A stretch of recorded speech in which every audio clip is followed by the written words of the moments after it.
सही चीज़ है या अगर एक यहाँ शरीय हुकूमत तो है नहीं। हाँ जी, लेकिन अगर यहाँ तो ब्रिटिश हुकूमत है, ब्रिटिश लॉ है, जो भी यहाँ उसमें तुम रह रहे हो उसके शहरी हो, इसी लॉ को तुमने पाबंदी करने के लिए ओथ ली हुई है कि हम हैं जी, we shall be abide by the law of the country और दिस एंड दिस है जी। ठीक, तो ये तो तुम लोगों को करना पड़ेगा।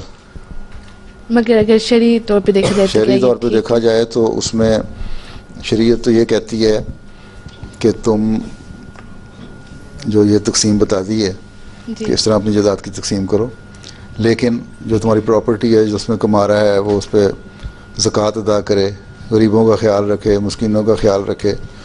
फिर आगे फर्दर डिवीजन होती चली जाती जब प्रॉपर्टी की, तो 2 नस्लों के बाद 3 नस्लों के बाद तो प्रॉपर्टी तो रहती कुछ नहीं, खुद ब खुद ख़त्म हो जाती है।